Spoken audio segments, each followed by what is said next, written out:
గలతీ పత్రిక 2వ అధ్యాయము 2వ వచనాన్ని చదువుకుందాం. దర్శన ప్రకారంగానే వెళ్ళి తిని, మరియు నా ప్రయాస వ్యర్థమగునేమో, ఒకవేళ వ్యర్థమైపోయినదేమో, అన్య జనులలో ప్రకటించుచున్న సువార్తను ప్రత్యేకముగా ఎన్నికైన వారికి విశదపరచడం అంటే విపులంగా చెప్పడం. విశదపరిచితం అంటే విపులంగా ప్రతి విషయాన్ని వాళ్ళకి అర్థమైనట్లుగా చెప్పడం. ప్రతి విషయాన్ని కూడా దేవునితో అర్థమైనట్లుగా, దేవుడు ఆయనకిచ్చిన దేవదర్శనం, దేవుని దగ్గర నుండి పొందుకున్న దర్శనం, అది ప్రజలకి అర్థమయ్యేలాగా ఏ చోటకెళ్ళినా అదే చెప్పడం.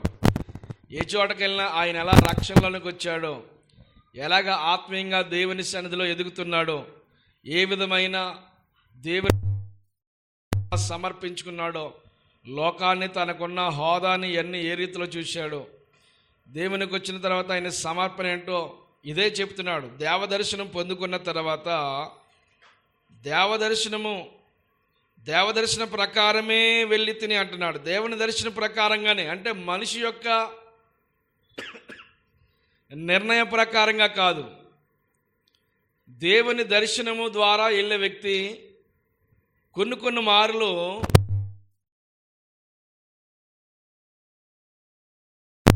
అని పరిశుద్ధాత్ముడు ఆటంకపరిస్తే ఆసియాకు వెళ్ళడం మానేశాడండి. ఆసియాకు ప్రయాణమై వెళ్ళారు. అపోస్తలుల కార్యాలు 16వ అధ్యాయంలో వాళ్ళని చూస్తే ఆసియాకు ప్రయాణమై వెళ్తారు.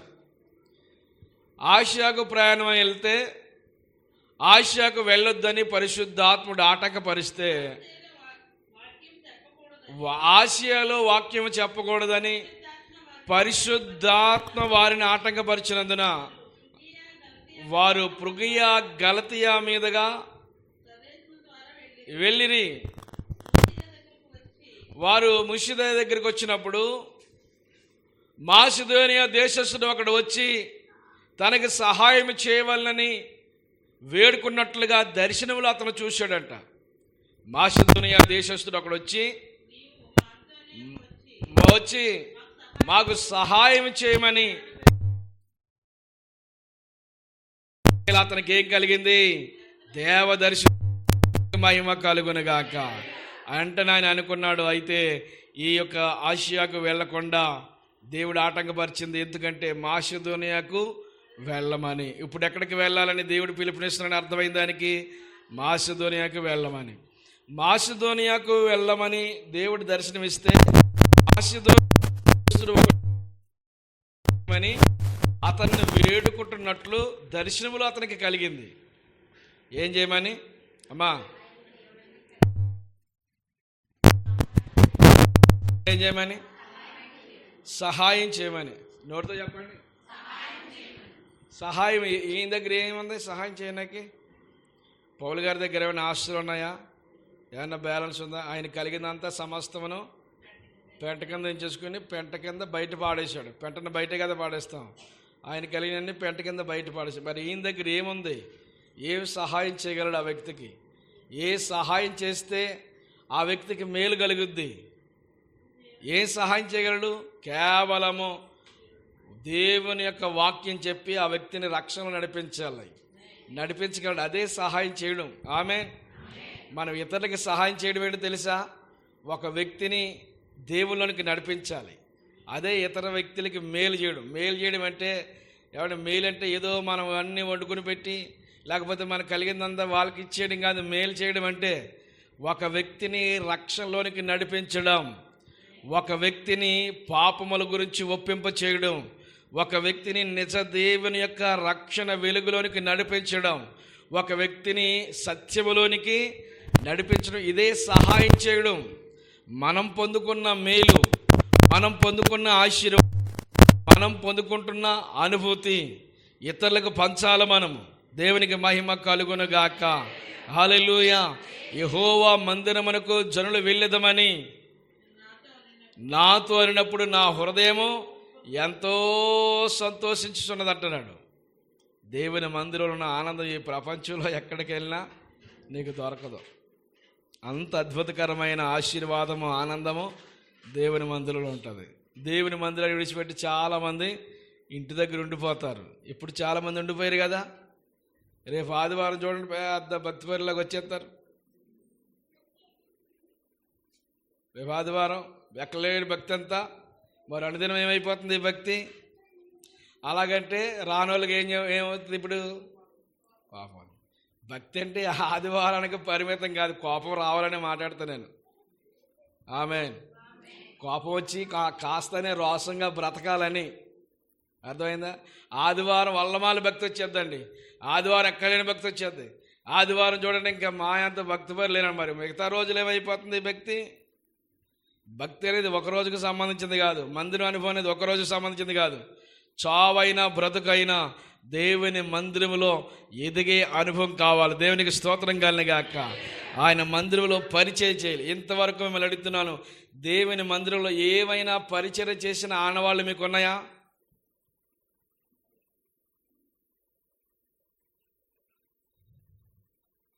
కంటి చూపుగా నోటి మాటలేదు ఎవరికన్నా ఉన్నాయా జ్ఞాపకాలు? ఎప్పుడైనా ఈరోజు ఎర్లీగా దేవుని సన్నిధికి వెళ్ళిపోవాలి, ఏదో చిన్న పరిచయం చెయ్యాలి. మొన్న ఒక వ్యక్తి సారోన్ గారు వాళ్ళ ఇంటికాడ వాళ్ళ నాన్నగారు ఆ కూడికి రోజున అక్కడ భోజనం చేస్తుంటే వాళ్ళకి మాకు సంబంధం లేదు వ్యక్తి, కేవలం దైవ సేవకులని చెప్పి ఇక నిజంగా దేవునికి పరిచయం చేస్తున్నట్టు ఫీల్ అయిపోతుందండి ఆమె. ఎంత పరిచర్యో, స్తోత్రం కలిగాక. అది దేవుని ప్రేమ ఉన్న వాళ్ళకే. కొంతమంది పాస్టర్ గారు అంతే అని వెళ్ళిపోతారు. ఏమండి, మీ అడవాడు మీరే చూసుకుంటారు, కానీ దేవుని నిమిత్తమై పరిచర్య చేయాలని ఆలోచన వస్తుంది. అది ఎవరికంటే ఆ అనుభూతి పొందుకున్న వాళ్ళకే వస్తుంది. అది స్తోత్రం కలిగాక. దేవుని మందిరానికి అంతటి ప్రాధాన్యత ఇవ్వాలి. దేవుని మందిరానికి యెరూషలేమా యెరూషలేమా నిన్ను ప్రేమించేవారు వారి యెరూషలేము అంటే, యెరూషలేము ప్రేమించడం అంటే దేవుని మందిరాన్ని ప్రేమించడం. దేవుని మందిరంలో మన ఆత్మీయ జీవితాన్ని గడపడము. దేవుని మందిరంలో ఇదిగో ఈరోజు అయిపోయిన తర్వాత ఏదో ఒక పరిచర్య చేయాలి, ఏదో ఒక పరిచర్య చేయాలని పరిచర్య చేయాలండి. దేవుని నిమిత్తమై ఏ చిన్న పరిచర్య చేసినా ఆ విలువ ఊరికినే పోదాం. స్తోత్రం కలిగాక. హల్లెలూయా. కొంతమంది బిడ్డలు సమర్పించుకున్న వాళ్ళు ఉంటారు. ఆ సమర్పించుకుని దేవుని పరిచర్య చేయడానికి మన ఇంట్లో పని అంటే చూడండి ఎంత దుల్లేస్తామో, ఇంట్లో పని అంటే చూడండి ఎంత అలాగ ఇదైపోతామో. మరి అంతేగాని దావీదంట నీ ఇంటిని గురించిన ఆసక్తి నన్ను భక్షిస్తుందంట. భక్షించడం అంటే ఇక ఆ ఇంటి గురించి ఇక అందులో ఉండిపోవాలి, ఇక దాన్ని నవ్వులు మింగేయాలి. దేవుని మందిరం కొరకు జీవితమే దారపోసేయాలి. స్తోత్రం కలిగాక. దేవుని మందిరానికి అంతటి ప్రాధాన్యత. పరిచర్య గురించి ఏదో ఒక ఉపకరణాన్ని నేను సంపాదించాలి. పరిచర్య గురించి ఏదో ఒక కోణంలో నేను వాటపడాలి. పరిచర్య గురించి ఏదో ఒక సహకారము గురించి చాలా చరిత్ర చెప్పాను, ఇంకా అందులోకి వెళ్ళవసరం లేదు. అక్కడ లూదియా అనే ఒక సహోదరి హృదయం తెరవబడింది. ఆమేన్ ఆమేన్ ఆమేన్ చెప్పండి. ఆ తర్వాత ఆమె కుటుంబం అంతా రక్షించబడింది. ఆ తర్వాత పుతోను అనే దెయ్యం పట్టిన చిన్నది మారింది. ఆ తర్వాత ఆమె కుటుంబం కూడా మార్చబడింది. ఆ తర్వాత చెరసాల్లో ఉన్న ఖైదీలు, అక్కడ పౌలు శైలిని బొండలు బిగించి చేశారు కదా, చెరసాల్లో ఉన్న ఖైదీలు మారారు. ఆమేన్. ఖైదీలు ఎందుకు అయ్యారు? వాళ్ళు ఖైదీలు ఎందుకు అయ్యారంటే మారిపోయారు అంటారు మీరు. ఖైదీలు ఎందుకు అయ్యారు? వారు హత్య చేయడం, మానభంగాలు చేయడం, మరణ హోమాలు సృష్టించడం, జీవితంలో ఎప్పుడు ఎవరికి ఏమేలు చేయని వారి అడ్డదిడ్డాలుగా బ్రతికి జీవితం ఇలాగ దొంగగాను, లోబుగాను, లోకానుసారమైన వ్యక్తిగా మారి, హంతకులుగా మారి, నేరాలన్నీ చేసి చట్టవిరుద్ధమైన పనులు చేసి వారు శిక్షను అనుభవిస్తున్నవారు. అంతకుముందు ఎవరికి లోబడలేదు, ఎవరి మాట వినలేదు, పెద్దోళ్ళ మాట వినలేదు. వీళ్ళందరూ జైల్లో ఏం చేస్తున్నారు తెలుసా? ఖైదీలుగా ఉన్నారు. జైల్లో ఎలాగున్నారండి? ఖైదీలుగా ఉన్నారు. జైల్లో ఖైదీలుగా ఉన్నారు. ఆ ఖైదీలు దేవుని మాటను విన్నారు. పౌలు శీలలు ఆరాధిస్తున్న దేవుడు నిజమైన దేవుడని విశ్వసించారు. దేవుని మాటలకి ఖైదీలు మారిపోయారండి. ఆమెన్ ఆమెన్ చెప్పండి. దేవుని మాటకు చల్లయ్యమ్మ, నువ్వు ఏడిపించావు, ఎవరు ఏడిపించారు? దేవుని మాటలకు ఖైదీలు మారిపోయారు. ఖైదీలు కూడా మారతారా? మారతారు. ఎలాంటి ఖైదీలు? ఈ ఖైదీలు ఎప్పుడైతే మారారో ఆ ఖైదీలు కుటుంబాలు ఉన్నాయి కదా, ఆ కుటుంబాలు కూడా మారిపోయారండి. ఇలాంటి మూర్ఖులు ఎన్ని మార్లు చెప్పినా మారలేని ఈ మూర్ఖులందరూ ఎన్ని మార్లు చెప్పిన ఈ మూర్ఖులు దేవుని మాటలు విని మారారు. ఆ మాటలు విని మారారంటే, ఆ శక్తి కలిగిన మాటలు విని మారారంటే, ఆ మాటలు ప్రకటిస్తున్న వారు చాలా అద్భుతకరమైన వ్యక్తులు. ఆ మాటలు ప్రకటిస్తున్న వారు దేవుడు చాలా గొప్ప దేవుడు. ఆ దేవుడు నిజమైన రక్షకుడు, నిజమైన దేవుడు. ఆయన మేము నమ్ముతామని వారి కుటుంబాలన్నీ కూడా దేవుళ్ళలోకి వచ్చేసాయి. గట్టిగా చప్పలు కొట్టి దేవుని స్తోత్రం చెబుదాం. హల్లెలూయా. ఆ తర్వాత నెక్స్ట్ ఇంకొక అడిగేస్తే, చెరసాల జైలు అధికారి జైలు పునాదులు కదిలిపోయినప్పుడు, ఆ పునాదులు ఉన్నది కదా, 16 అధ్యాయం అపోస్తలుల కార్యం 16 జైలు ఉంటుంది కదా, జైలు పునాదులు కదిలిపోయి భూకంపం వచ్చి కూలిపోయినప్పుడు అసలు ఏ ఖైదీ అయినా గేటులు తెరుచుకుంటే నిలబడి ఉంటాడా? వాడు బ్రతికే దొంగ బతుకు కదా, వాడి జీవితమే హంతకుడు కదా, ఏ చట్టాలు బంధించలేవు వాడిని, ఏ కటకట. ఏమండి, ప్రజలు వారు స్వేచ్ఛాజీవులుగా ఉంటే ప్రమాదకరమని చెప్పి వారిని కటకటాల్లో బంధిస్తారు. ఇప్పుడు జైలు పునాదులు కదిలిపోయిన, గోళ్ళన్నీ కూలిపోయినాయి, మరి వీళ్ళు ఉంటారా? ఉండరు. అందుకని చెప్పి ఆ చెరసాల నాయకుడు ఏం చేశాడు తెలుసా? కత్తి దూసుకొని చంపుకోవాలనుకున్నాడు. ఎందుకు చంపుకోవాలనుకున్నాడంటే, రోమా ప్రభుత్వం చాలా కఠినమైన ప్రభుత్వం, కఠినమైన శిక్షలు ఉంటాయి. వీడి యొక్క అండర్లో ఉన్న ఈ చెరసాలలో ఉన్న ఖైదీలందరూ తప్పించుకున్నందుకు వీడిని భయంకరమైన చెరసాల నాయకుడిని క్రూరంగా హింసించి శిక్షలు అమలు చేసి చంపుతారు. అందుకని చెప్పి వాళ్ళ చేతుల్లో చచ్చేదానికంటే నాకు నేనే చట్టం మంచిదని కత్తి దూసుకొని ఇక పొడుచుకుని చచ్చిపోవాలనుకున్నాడు. అప్పుడు పౌలు, నీవు ఏ హాని చేసుకోవద్దు, మేమందరం ఇక్కడే ఉన్నాము, ఎక్కడికి పోలేదు అంటే, వాడు గబగబ వెళ్ళిపోయి దీపం తెచ్చుకుని వణుకుతా లోపలికి వెళ్ళి ఇలాగే వణుకుతా చూస్తున్నాడు అంటండి. ఏంటి భయం వేసిందాడికి ఆ మాట అనగానే. వెళ్ళి చూస్తే వాళ్ళందరూ కూర్చుని ఆరాధన చేసుకుంటున్నారు. ఎవరు వాళ్ళు? ఖైదీలు. ఒకడు ప్రార్థన అన్నాడు, స్తోత్రం అన్నాడు, ఒకడు ప్రైజ్ రాడు అంటున్నాడు. వాడు భాష మారిపోయింది, వాడు చూపు మారిపోయింది, వాడు వెర్షన్ మారిపోయింది, జీవిత విధానం మారిపోయింది. వెంటనే పౌలుకును శీలకును సాష్టాంగంగా నమస్కారం చేసి, అయ్యలారా, రక్షణ పొందుటకు నేను ఏమి చెయ్యాలి? గట్టిగా చప్పలు కొట్టి దేవుని స్తోత్రం చెబుదాం. హల్లెలూయా. ఆ చెరసాల జైలు అధికారి సూపరింటెండెంట్ అంటున్నాడు, ఏమని? అయ్యలారా. ఖైదీని ఎవడైనా సూపరింటెండెంట్ అయ్యలారంట రే అంటాడు. అడ్డమైన బూతులు తిడతారు కదా, దుర్భాషలు ఆడతారు, ఏమాత్రం గౌరవం ఇవ్వరు. కానీ ఆ జైలు అధికారి వీళ్ళేమంటున్నాడు? అయ్యలారా, రక్షణ పొందడానికి ఏం చెయ్యాలి? ఇలాంటి ఖైదీలే మారారంటే, ఎందుకంటే ఏ రోజున వీళ్ళు కంట్రోల్ చేయలేకపోతే ఆ జైలు సూపరింటెండెంట్ గారు, రాజమండ్రి సెంట్రల్ జైల్లో సూపరింటెండెంట్ ఉంటారు కదా, చాలా పవర్ఫుల్ అయిన అన్ని అధికారాలు ఆయనకు ఉంటాయి. ఎవడైనా తిరగబడితే కొట్టడానికి, ఒకవేళ తప్పించుకుని పోతే వాడిని షూట్ చేయడానికి కూడా అన్ని రైట్స్ ఉంటాయి అతనికి. ఏ రోజున కూడా ఈ జైలు అధికారి ఖైదీల్ని కంట్రోల్ చేయలేకపోయాడు. కానీ పౌలు శీల చెప్పిన మాటకు, కూర్చోండిరా ఆ మూలకెళ్ళంటే కూర్చోరే, అందరు లేచి నిలబడండి అంటే లేచిన మోకాళ్ళు వేయండి అంటే మోకాళ్ళు పౌలు ఏం చెప్తే అదే చేస్తున్నారు. ఇంకా వాళ్ళు వల్లమాలి భక్తి వచ్చింది. దేవునికి స్తోత్రం కలిగాక. ఈ ఖైదీలే మారారు అని అంటే ఆ దేవుడు, పౌలు శీల ప్రకటిస్తున్న దేవుడు చాలా గొప్పవాడు, ఆయనలో శక్తి ఉందని చెప్పి అయ్యలారా రక్షణ పొందడానికి నేనేం చేయాలి? ప్రభు అయిన యేసుక్రీస్తునందు విశ్వాసం ఉంచు, అప్పుడు నీవును నీ ఇంటి వారు. ఎంత అద్భుతమైన చరిత్ర అండి ఇది. మాసిదోనియ దేశస్థుడు అక్కడ వచ్చి సహాయం చేయమని అడుగుతున్నట్లుగా రాత్రివేళ దర్శనంలో కలిగింది ఈయనకి. ఈయన వెళ్ళి ప్రకటిస్తున్నాడు. జనాలు తండోపతండోలుగా మారిపోయి దేవుళ్ళకి వస్తున్నారు. ఆ విధంగా ఫిలిప్పీలో సంఘం ఏర్పడింది.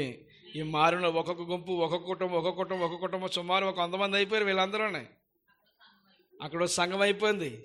100 మంది, 200 మంది, 200 మంది, 500 మంది, వేల కొలది మంది సమూహం వలి దేవుని యొక్క రక్షణలోనికి వస్తున్నారు. దేవుని యొక్క దర్శనానికి మనం లోబడి, దేవుని చిత్తానికి లోబడి మనం ఏ పని ప్రారంభించినా ఆ పని ఆశీర్వాదకరంగా జరుగుద్ది. దేవుని యొక్క దేవుని చిత్తానికి మనం భిన్నంగా వెళ్ళకూడదు. దేవుని చిత్తానికి మనం ఏ రోజుని భిన్నంగా వెళ్ళకూడదు. భిన్నంగా అంటే వ్యతిరేకంగా వెళ్ళకూడదు. దేవుని చిత్తానికి అనుకూలంగా నువ్వు ప్రతిరోజు ప్రార్థన చేయాలి. ఆ ప్రార్థనలో ప్రభు చిత్తాన్ని కొరకు కనిపెట్టాలి. ప్రతిరోజు ప్రార్థనలు చేయాలి. ప్రతిరోజు ప్రార్థనలు గడపాలి. సమయమందును అసమయమందును ప్రార్థన చేయడానికి ఎప్పుడు కూడా మెలకుగా ఉండాలి. ఆ కొండ మీద ఇదే కొన్ని మాటలు ప్రార్థన గురించి చెప్పడం జరిగింది.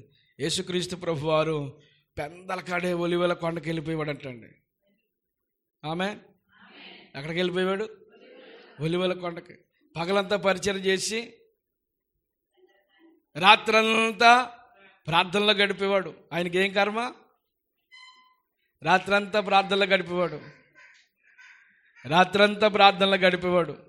ఇలాగ వదిలేండి, ఆమె బాధ ఏం పడుతుంది. ఇలా చూడండి, రాత్రంతా ప్రార్థనలో గడిపేవాడు. తీసుకెళ్ళే పిల్ల రాత్రంతా ప్రార్థనలో గడిపేవాడు. రాత్రంతా ప్రార్థన. ఆయన శరీరధారిగా ఉన్న దినాల్లో మహారోధనతో, వేదనతో ప్రార్థన చేశాడు. ఆయన ప్రార్థన చేస్తుండగా చెమట రక్తముగా మారిపోయి నేలలు పడిన ఒక బిందువు వలె అయిపోయిందంటండి. అండి, చెమట పట్టేలాగా ఏం చేశాడు ఆయన? ప్రార్థన. చెమట ఎప్పుడైతే హృదయంలో వేదన, రోదన, రొమ్ము కొట్టుకుంటూ, గుండెలు బాదుకుంటూ, వేదనతో ఆతృతగా, నాన్ స్టాప్గా అలా ప్రార్థన చేస్తూ ఉంటుంటే ఆయన చెమటే రక్తంగా మారిపోయింది. అంత వేదనతో ప్రార్థన చేశాడు. ప్రార్థన మన పరిస్థితులను మారుస్తుంది. కనుక ప్రార్థన చేయడానికి ఒక ప్రత్యేకమైన సమయం కేటాయించమని చెప్పాను. దానికి ఎంతమంది మీరు సిద్ధపాటు చేసుకున్నారో? మీ బిజీ షెడ్యూలే కాదు. చేప నీటిలో ఉంటేనే బ్రతికిద్ది అన్నాను కదా. పక్షి గాల్లో ఎగిరితేనే బ్రతుకుద్ది. చేనుకు నీరుండాలి, దీపం వెలగాలంటే నూనె ఉండాలి. విశ్వాసి బ్రతకాలి అని అంటే ప్రార్థన ఉండాలి. విశ్వాసి బ్రతకాలంటే ప్రార్థన లేకపోతే మనం ఎదగలేం, ఆత్మీయంగా బలపడలేం. ఒక గొప్ప ప్రసంగికుడి కంటే ఒక ప్రార్థనాపరుడు గొప్పవాడు అంటండి. ఆమేన్. ఒక గొప్ప ప్రసంగికుడి కన్నా, వినాలి, గొప్ప ప్రసంగికుడి కంటే ఒక ప్రార్థనాపరుడు గొప్పవాడు. ప్రార్థన మన పరిస్థితులు మారుస్తుంది. ప్రార్థన చేయటానికి ఏ రోజుని వెనకబాటుతనం ఉండకూడదు. ఏమండి, గంటల తరబడి దేవుని సన్నిధానంలో కన్నీటి ప్రార్థన అనుభవంలో మనం నడిపించబడాలి. కన్నీటి ప్రార్థన. ఏ రోజునైనా ప్రార్థన చేసిన కన్నీరు వచ్చిందా? కన్నీరు ఆడమైపోతానంటే మా ఇంటికాడ కూర్చొని రోజు ఏడుతున్నానండి. ఆ ఏడుపు కాదు. ఎవరికి బడి ఏడుతామంట? ఊరందరు బడి ఏడుస్తూ ఉంటాం. ఆలకేలకే బడి చేసేదానికంటే ఒక అరగంట దేవుని బడి ఏడితే దేవుడిని పరిస్థితులన్నీ మార్చేస్తారు. చప్పలు కూడా దేవుని స్తోత్రం చెబుదాం. హల్లెలూయా. ఆలకేలకే బడి ఏడితే ఏమవుద్ది అనుకున్నాం? ఇంకా హృదయం బరువెక్కువైపోద్ది. దేవుని బడి ఏడిసేమనుకోండి. అందుకని నాకు ఏదన్నా బాధ ఉంటే, నాకు ఎంత బాధ ఉన్నా ఎవరితో కూడా చెప్పుకోవడానికి ఇష్టపడినండి. కొన్ని మార్లు నాకు ఇష్టమైన వారిలో నాకు ఇష్టమైన వారు ఉన్నారనుకున్నా కానీ వాళ్ళకు కూడా ఎవరితో ఏ మాట మా ఫ్యామిలీతో కూడా నా బాధలు, నాకున్న ప్రాబ్లమ్స్ ఏ రోజున కూడా షేర్ చేసుకోను. నా హృదయంలో ఉన్న వేదనంతా దేవునితోనే చెప్పుకుంటాను.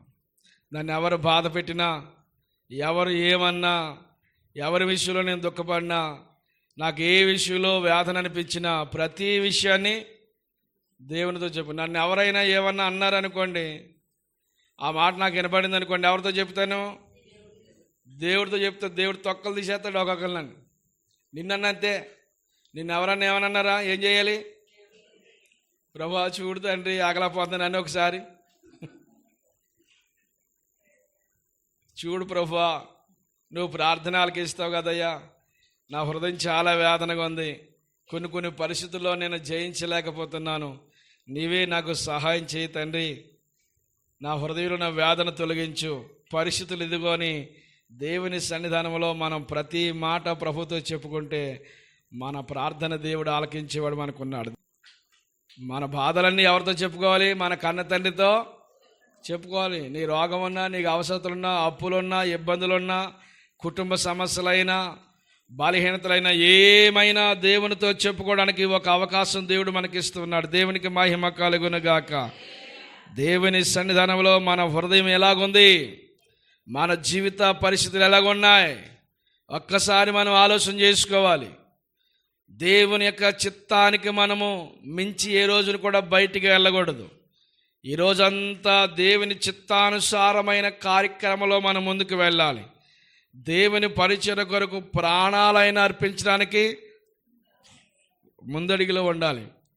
ప్రభా, ఈ జీవితం నీదేనయ్యా, నీకే నేను అంకితం ప్రభా అని ప్రభు కొరకు మనముగా సమర్పించుకోవాలి. ఆమెన్, ఆమెన్, ఆమెనికి చేయాలి తెలుసా? లోబడాలి. దేవుని చిత్తానికి అనుకూలంగా మనం నడిపించబడుదుము గాక. 3వ వచనం చదవమ్మా. 3వ వచనం.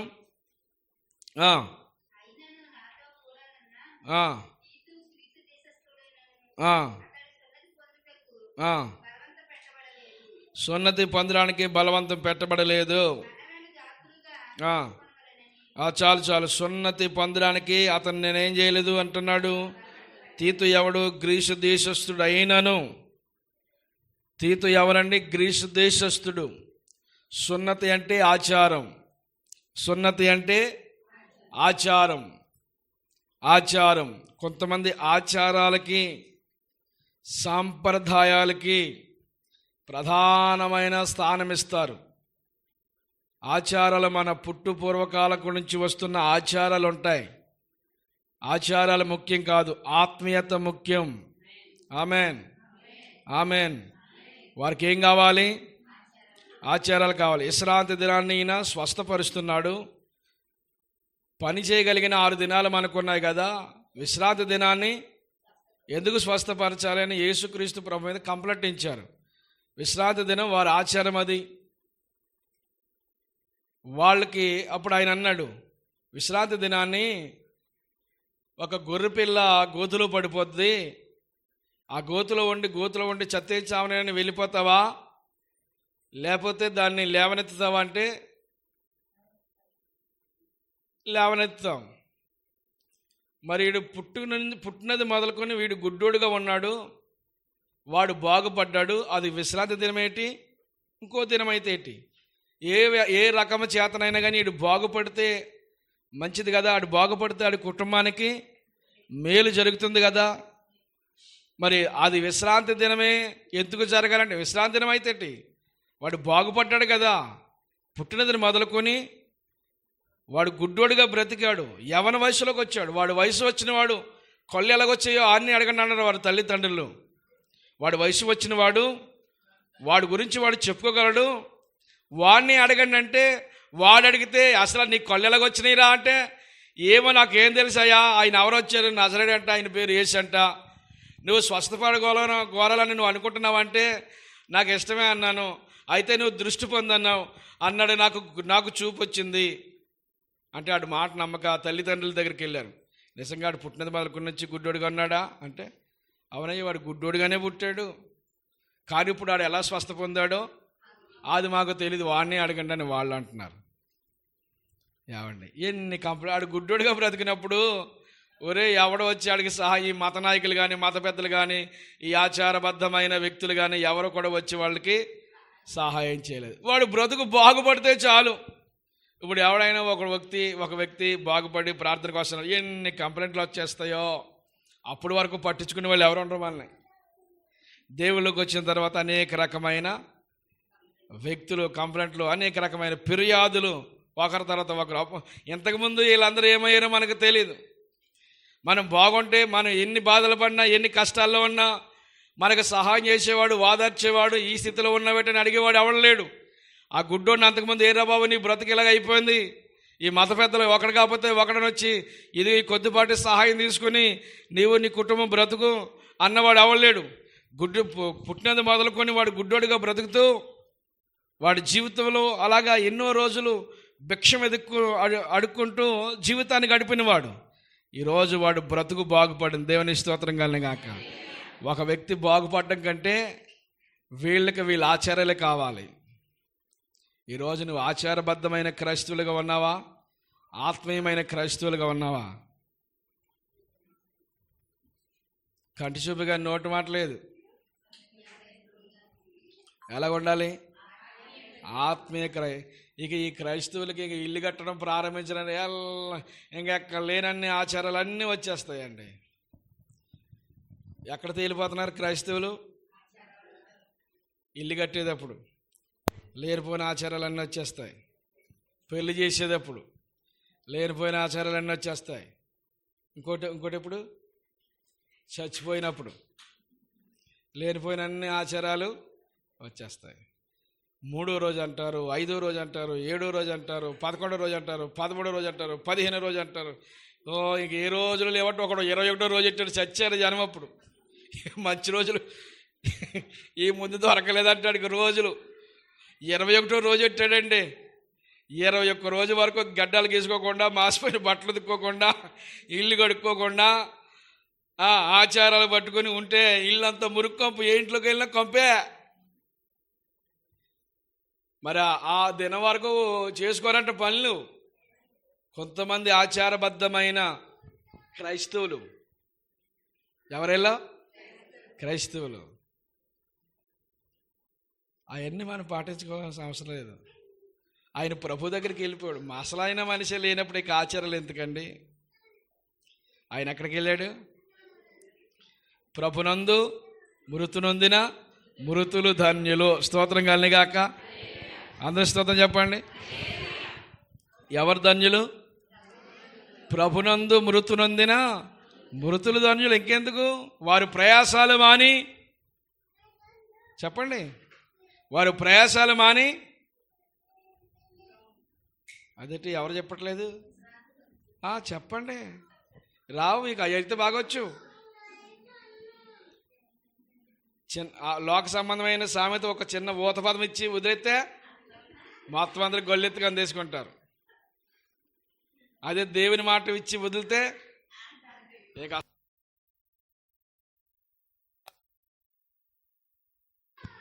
ప్రభునందు మృతునందున మృతులు ధన్యులు, వారి ప్రయాసాలు మాని విశ్రాంతి. ఆమేన్. ఏం పొందుతున్నారు? విశ్రాంతిలోకి వెళ్ళిపోయారు వాళ్ళు. ఇంకా వారి గురించి నువ్వేమీ చింతించిన అవసరం లేదు. మనిషే లేనప్పుడు లేనిపోయిన ఆచారాలు నిన్ను రక్షిస్తాయా? వీళ్ళకి ఏం కావాలంటండి? వీళ్ళకి, ఈ మత నాయకులకి, మత పెద్దలకి ఆచారాలు కావాలి. బాగుపడటం మంచిది కాదు. ఏమండి? అందుకనే ఈ సున్నత గురించి తీతును పౌలు గారు అసలు ఒత్తిడి చేయలేదు, బలవంతం చేయలేదు. ఏమండి? ఎందుకంటే ఆచారం కంటే ఆత్మీయత ముఖ్యం కదా. రక్షణ అనేది శరీరంగా సంబంధించిందా, ఆత్మకు సంబంధించిందా? ఆత్మకే సంబంధించింది. ఏమండి, ఆశీర్వాదం అనేది లేక యూదుడికా అన్యుడికి కూడానా? అన్యుడికి కూడానే.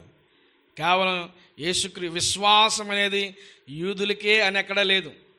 ఇందాక జైలు అధికారి గురించి అన్నాం కదా, ప్రభు అయిన యేసునందు విశ్వాసం ఉంచినప్పుడు నీవును నీ ఇంటి వారు కూడా రక్షించబడతారు. దేవునికి మహిమ కలుగునగాక.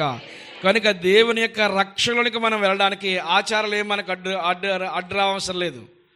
ఏ విధమైన ఆటంకం వచ్చినా ఆటంకాలన్నీ మనం పక్కన పెట్టాలి, ఆత్మీయతలో నడిపించబడాలి. కనుక మన జీవితం ఎలాగుంటుందో ఒక్కసారి మనం పరిశీలన చేసుకుందాం. రోజు రోజు రోజు దేవుని వాక్యం వింటమే కాదు, వాక్యాన్ని అనుకరణలోనికి తీసుకోవాలి, వాక్యానుసారంగా నడవాలి. ఆత్మీయులుగా ఎక్కడ మాట్లాడినా మనుషు రీతిగా కాదు నేను మాట్లాడేది, ఆత్మీయుడిగా మాట్లాడుతున్నానని చెప్పాలి. ఆత్మీయ సంబంధించిన మాటలే మనం మాట్లాడాలి. ఏ మాటలు? విశ్వాసాన్ని చెడగొట్టే మాటలు, కలిపి చెరిపే మాటలు, లోక సంబంధమైన అన్ని మాటలు, అవన్నీ నిత్యగోరు మాటలు, అన్ని లోక సంబంధమైన మాటలన్నీ మాట్లాడతారండి. ఎందుకు ఆ మాటలు మనకి? మనం దేవుని బిడ్డలం కదా, దేవుని బిడ్డలం కాబట్టి ఆత్మీయులుగా మనం బ్రతకాలి. ఆచారాలు మన బ్రతుకులు మార్చవు, ఆచారాల వెంబడి పరుగులెత్తొద్దు. ఆత్మీయులుగా ప్రతిరోజు మనము దేవుని సన్నిధానంలో నడిపించబడుదుముగాక. ఆత్మీయ జీవితంలో మనం అగ్రస్థానంలో ఉండాలని చెప్పాను ఈ సంవత్సరం. ఒక ఆత్మీయ ఆమె చెప్పింది, ఇంకో 2 ఆత్మలు చెప్పాయి, 5 ఆత్మలు చెప్పాయి. ఆమేన్. ఆత్మీయతలు ఎక్కడ ఉండాలి? వెనకాల కొటేషన్ చదవండి, అందరూ చదవండి. వేగురు పడాలి. ఏం మరవాలి? వెనుకున్నవన్నీ మరవాలి. నిన్నన్న మాటలు ఏమవ్వాలి? మర్చిపోవాలి. మొన్న మాటలు మర్చిపోవాలి. మొన్న నెల అన్న మాటలు మర్చిపోవాలి. ముందు నెల అన్న మాటలు, మొన్న సంవత్సరం అన్న మాటలు. మరి 5 సంవత్సరాల మాట ఎందుకు నువ్వు జ్ఞాపం చేసుకుంటున్నావు? 10 సంవత్సరాల ముందు నువ్వు అన్న మాట నా నల్లగుండుల్లో మెరిగిపోతుంది అంటుంది ఒక సహోదరి. అవి మర్చిపోతామా? అమ్మా పిల్ల, మర్చిపోయే మాటలే మాట్లాడావా? మర్చిపోలేమంట. ఏ ప్రభు ఏమంటున్నాడు? ఇంకొక మాట చెప్తాను ఈరోజు. జరిగిపోయిన సంగతిని మాటి మాటికి జ్ఞాపకం చేసేవాడు మిత్రభేదం కలిగిస్తాడంటండి. చెప్పండి, సామెతల గ్రంథం చాలా అద్భుతమైన మాట. జరిగిన సంగతి అంటే జరిగిపోయిన సంగతి. ఏ సంగతి? నిన్న జరిగిన సంగతి, మొన్న జరిగిన సంగతి, గతంలో అన్న సంగతులే మాటి మాటికి జ్ఞాపకం చేసేవాళ్ళు మిత్రభేదం. మిత్రభేదం అంటే ఇద్దరు వ్యక్తుల మధ్యలో ఉన్న సఖ్యత పాడు చేస్తారు. ఇలాంటి వాళ్ళు చాలా ప్రమాదాలు ఎదురవుతాయి. అందుకనే ఈ సంవత్సరం ఆ వాక్యాన్ని దేవుడు మనకి వాగ్దానం ఇచ్చాడు. వెనుకున్నవన్నీ మరచి, అంటే జరిగిన సంగతిని ఏం చేయాలి? అమ్మా, నిన్నన్న మాట నువ్వు మర్చిపోవచ్చేమో కానీ నేను మర్చిపోలేదే. నేను మర్చిపోలేదు. నిన్నన్న మాట నువ్వు మర్చిపోయావు. నువ్వు సిగ్గులేక వెళ్తున్నావు గుమ్మలోనికి. నువ్వు సిగ్గు లేకుండా నువ్వు వెళ్తే నిన్ను అన్నమాట నువ్వు మర్చిపోయావు. నీ గురించి నాకు వచ్చింది రోషం. ఏమంటే చూసావా? అప్పుడు ఏమంటుంది? నా గురించి నా సహోదరి అంతలా రోషంతో మరి నేనేం చేయాలి? నేనెందుకు సిగ్గుమాల మొక్క పెట్టుకుని వెళ్ళడం? కనుక నేను కూడా ఈ కాడి నుంచి చూసావా ఎలాగుందో డైలాగ్ ఎలాగుంది? బాగుంది కదా? అది నీకు ఏదో కొంచెం పుష్కిచ్చినట్టు కనపడుతుంది, కానీ నీ ఆత్మీయ జీవితాన్ని దెబ్బతీసేసే మాటలు అవి. అందుకని జరిగిన సంగతిని మాటికి జ్ఞాపకం చేసుకునేవాడు, జ్ఞాపం చేసి దాన్ని హైలైట్ చేసేవాడు మిత్రభేదము కలిగిస్తాడు. ఎప్పుడో అన్న మాటలు అవన్నీ మనం పక్కన పెట్టాలి. అది మన ఆత్మీయతను చంపుతుంది. అక్షరం చంపుద్దంట, ఆత్మీయత బ్రతికిస్తుంది. మరలా చెప్పండి. అక్షరం చంపుద్ది, ఆత్మీయత బ్రతికిస్తుంది. అక్షరం అంటే ఆచారం, ఆత్మీయత అంటే విశ్వాసం మూలం కలుగుద్ది. అది రక్షణ అనేది అక్షరార్థమైనది కాదు, ఆత్మీయ సంబంధమైనది. ఆత్మీయమైన మేలు పొందుకొని కడవరకు దేవునికి నమ్మకమైన సాక్షులుగా ఉందాం. అట్టి కృప ప్రభు మనందరికీ అనుగ్రహించునుగా. అందరూ ప్రార్థన చేద్దాం.